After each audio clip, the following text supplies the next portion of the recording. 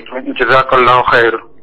جی حضور، قرآن پاک کو چھونے کے لیے کیا یہ شرط ہے، فرض ہے قرآن وضو کرنا؟ جی بالکل، قرآن پاک کو چھونے کے لیے وضو کرنا شرط ہے، اور اس پر ائمہ اربعہ کا اجماع ہے. اور قرآن پاک کی آیت ہے لا یمسہ الا المطہرون، کہ اس قرآن پاک کو نہیں چھوتے مگر پاکیزہ لوگ. اس کا معنی مفسرین نے یہی بیان کیا ہے کہ یہاں پر اللہ نے حکم ارشاد فرمایا کہ اس کو وہی چھوئے کہ جو پاک ہے، یعنی جس نے طہارت حاصل کی ہوئی ہے. جس کا وضو نہیں ہے اس پر لازم ہے کہ پہلے وہ وضو کرے، طہارت حاصل کرے، اس کے بعد وہ قرآن پاک کو چھو سکتا ہے. اس کے بغیر اسے قرآن پاک کو چھونے کی شرعاً اجازت نہیں ہے. کہ قرآن پاک کو چھونے کی شرعاً اجازت نہیں ہے جو بے وضو ہے.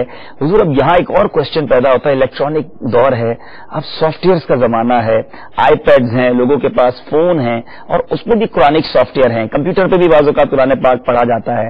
تو اب کیا ہم کمپیوٹر کو، اپنے آئی پیڈ کو یا اپنے فون کو بھی نہیں چھو سکیں گے اگر اس میں قرآن پاک پڑھ رہے ہیں؟ ان کو چھو سکتے ہیں کیونکہ یہ شعاؤں کی صورت میں ہوتے ہیں. تو پھر یہ کہ کور اوپر موجود ہوتا ہے جس سے جدا ہوتے ہیں بالکل یہ، تو ان کو چھونے میں حرج نہیں ہے. اور قرآن پاک کو پڑھنے کے لیے وضو شرط نہیں ہے. بہتر ہے کہ جب قرآن پاک پڑھیں تو اس وقت باوضو ہو. قرآن پاک بے وضو بھی پڑھ سکتے ہیں. قرآن پاک کی تلاوت بے وضو ہو سکتی ہے، اس کو چھو نہیں سکتے. اور جو یہ الیکٹرانک جو ڈیوائسز ہیں اس کو بے وضو بھی چھو سکتے ہیں. بہتر ہے کہ باوضو ہوں. اچھا حضور یہ بتائیں کہ اب قرآن پاک کا اپنا ایک احترام ہے، تو ظاہر قرآن پاک کو لے کر کبھی تصور نہیں کر سکتا کوئی واش روم وغیرہ میں جائے، لیکن بعض اوقات یہ الیکٹرانک ڈیوائسز ہمارے ساتھ ہوتی ہیں. موبائل جیب میں ہے، اس میں سافٹ ویئر میں قرآن پاک بھی موجود ہے، لیکن اب اس وقت آف کیا ہوا ہے، تو کیا ایسا موبائل واش روم میں اپنے ساتھ لے جایا جا سکتا ہے؟ دیکھیں اس کی صورتیں ہیں. اگر تو آپ گھر میں ہیں یا اپنے آفس میں ہیں، آپ کو اس بات کا اطمینان ہے کہ آپ باہر رکھ کر جائیں گے تو آپ کا موبائل محفوظ رہے گا، آپ کی جو بھی ڈیوائس ہے وہ محفوظ رہے گی، تو پھر آپ باہر رکھ کر جائیں، یہی بہتر ہے۔ اور اگر آپ ایسے پبلک مقام پر ہیں کہ اگر آپ وہاں پر موبائل باہر رکھ کر جائیں گے تو کوئی اٹھا کے لے جائے گا، تو اس صورت میں چونکہ وہ سامنے موجود نہیں ہے، ویسے ہی جیب کے اندر چھپا ہوا آپ کی، تو اس کو اندر لے جا سکتے ہیں، اس میں گناہ نہیں ہے۔ آئی کالز کی طرف چلتے ہیں۔ صلو علی الحبیب صلی اللہ تعالی علی محمد صلی اللہ علیہ وسلم۔ السلام علیکم۔ وعلیکم السلام۔ محمد وحید راولپور سے، اور میرا سوال یہ ہے کہ وضو کے 4 فرائض بتائے گئے، اس کی سنتیں کیا ہیں؟ السلام علیکم ورحمۃ اللہ وبرکاتہ۔ وعلیکم السلام ورحمۃ اللہ وبرکاتہ۔ سر میرا یہ سوال ہے کہ جب انسان کا وضو ہوتا ہے تو بعض لوگ یہ کرتے ہیں کہ نماز پڑھنے کے بعد دوسری نماز کا جب ٹائم ہوتا ہے تو اس دوران منہ میں نسوار یا سگریٹ پی کر کلی کر کر پھر دوسری نماز پڑھتے ہیں، تو کیا اس صورت میں وضو آپ کا قائم رہتا ہے؟ جی ضرور آپ کے سوال کا جواب حاصل کرنے کی کوشش کریں گے۔ جی حضور، وضو کے فرائض تو آپ نے بیان کر دیے تھے، ایک بار پھر ریپیٹ فرما دیجیے، اور اس کی سنتیں کیا کیا ہیں وہ ارشاد فرمائیے۔ فرائض تو عرض کر دیے میں نے، چہرے کا دھونا پورے مکمل، اور دونوں ہاتھوں کا کوہنیوں سمیت دھونا، چوتھائی سر کا مسح کرنا، اور پاؤں کو جو ہے وہ ٹخنوں سمیت دھونا۔ سنتیں بہت ساری ہیں، بسم اللہ الرحمن الرحیم پڑھ کے وضو کرنا، وضو میں نیت کرنا، مسواک کرنا، یہ بھی سنت مبارکہ ہے، اور جتنے بھی اعضاء ہیں ان کو 3 مرتبہ دھو لینا، اور پورے سر کا مسح کرنا، یہ بھی سنت مبارکہ ہے، داڑھی کا خلال کرنا، انگلیوں کا خلال کرنا، یہ تمام کی تمام سنت مبارکہ ہیں۔ ناک میں پانی چڑھانا، پانی چڑھانا 3 دفعہ کلی کرنا، 3 دفعہ ناک میں پانی چڑھانا، ماشاءاللہ بہت ساری شرائط ہیں، بہت ساری سنتیں ہیں، امیر علیہ سنت نے جو ہے وہ نماز کے احکام میں ذکر کی ہیں ماشاءاللہ۔ تو مزید اس کی رہنمائی کے لیے فرائض ہمیں پتہ چل گیا، وضو بھی بہت، ہمیں سنتیں بھی بہت ساری بتائی گئی۔ مزید اس کی ڈیفینیشنز کے لیے امیر علیہ سنت کی بڑی پیاری کتاب ہے نماز کے احکام، دعوت اسلامی کی ویب سائٹ سے آپ اس کو ڈاؤن لوڈ بھی کر سکتے ہیں، اپنے قریبی مکتبۃ المدینہ سے حاصل بھی کر سکتے ہیں۔ اس کے انگلش ٹرانسلیشنز بھی شائع ہو چکے ہیں، لاز آف صلاح کے نام سے، تو اس کے اندر آپ ضرور اس کتاب کو پڑھیے، اور اس میں وضو کی سنتیں اور ڈیفینیشنز بہت اچھے انداز میں موجود ہیں، وہ بھی آپ کو مزید مل جائیں گے۔ حضور ایک اور سوال تھا کہ وضو ہو اور کوئی سگریٹ وغیرہ پی لے، نسوار وغیرہ کھا لے، اور اب کیا کلی کرنے کے بعد وہ نماز پڑھ سکتے ہیں یا ان کا وضو باقی رہے گا یا نہیں رہے گا؟ وضو تو نہیں ٹوٹے گا ان کا، کیونکہ سگریٹ پینے سے یا نسوار کھانے سے وضو نہیں ٹوٹتا، البتہ منہ کے اندر اگر ان چیزوں سے بدبو ہو گئی ہے تو پھر ان پر لازم ہے کہ وہ یا تو کلی کر کے، پیسٹ کر کے، کسی بھی ذریعے سے جو ہے وہ منہ کی بدبو کو دور کریں گے، منہ کی بدبو دور کر کے جو ہے وہ پھر نماز کے لیے آئیں گے، کیونکہ اگر وہ اس حالت کے اندر آئیں گے تو حدیث مبارکہ کے مطابق جس چیز سے انسانوں کو تکلیف ہوتی ہے اس چیز سے فرشتوں کو بھی تکلیف ہوتی ہے، کیونکہ روایتوں کے اندر یہ ہے کہ اگر جب بندہ تلاوت کرتا ہے نماز میں تو فرشتہ اپنا منہ اس کے منہ کے ساتھ لگا دیتا ہے، تو فرشتوں کے اوپر جو سب سے زیادہ گراں بات گزرتی وہی گزرتی ہے کہ جو اس نے کھایا پیا ہے وہ اس کا کوئی حصہ اس کے منہ کے اندر ہو۔ تو اسی طرح جب وہ تلاوت کرے گا اور اس کے منہ سے بدبو آ رہی ہوگی سگریٹ کی یا نسوار کی، تو یہ چیز فرشتوں کو اذیت دے گی، تو اس لیے جب بھی نماز پڑھنی ہے تو اس سے پہلے چاہے آپ نے سگریٹ پی ہو یا نسوار کھائی ہو، کسی بھی وجہ سے منہ میں بو ہو گئی ہے تو اس بو کو دور کرنا ہوگا، البتہ اس سے ان کا وضو نہیں ٹوٹے گا۔ ٹھیک ہے، بہت شکریہ حضور۔ تو یہ پتہ چل گیا کہ ایسے ہی چیزوں سے ویسے تو پرہیز کرنا چاہیے، اور اگر یوز کیا ہے تو اچھی طرح منہ صاف کر لینا چاہیے، وضو بہرحال نہیں ٹوٹتا جی، ایسا ہی ہے۔ ٹھیک، ایک اور حضور سوال موجود ہے، اکرام اتاری یو کے سے ہیں، وضو میں اگر کوئی ایک پاؤں یعنی اپنا پیر جو ہے وہ دھو کر اسے ڈرائی کر لے، سکھا لے، اور پھر دوسرا پاؤں دھوئے، تو اس طرح کرنا کیسا ہے؟ غالباً سردیاں بہت زیادہ یو کے میں پڑ رہی ہیں، اس لیے یہ سوال کر رہے ہیں، اس بارے میں کچھ؟ یہ سنت کے خلاف ہے۔ سنت طریقہ یہ ہے کہ پے در پہ وضو کرنا، یعنی ایک عضو ابھی سوکھنے نہ پائے کہ دوسرا وضو دھو لینا۔ ٹھیک ہے، تو چہرہ دھویا تو ابھی سوکھنے نہیں پائے کہ ہاتھ دھو لیے، ہاتھ دھو کے فوراً جو ہے وہ مسح کر لیا، فوراً پاؤں دھو لیے، تو یہ سنت ہے، تو یہ سنت کی خلاف ورزی ہوگی اگر اس طریقے سے کریں گے۔ تراوٹ اور تری باقی رہے اور دوسرا عضو دھونا چاہیے۔ تو امید ہے کہ ہمارے اکرام بھائی یو کے سے آپ کو جواب مل گیا ہوگا۔ آپ کے اسکائپ میسجز بھی شامل کریں گے، لیکن چلتے ہیں کالز کی طرف اور دیکھتے ہیں کہ اسلام بھائی کہاں سے ہم سے کیا پوچھنا چاہتے ہیں۔ صلو علی الحبیب صلی اللہ تعالی علی محمد صلی اللہ علیہ وسلم۔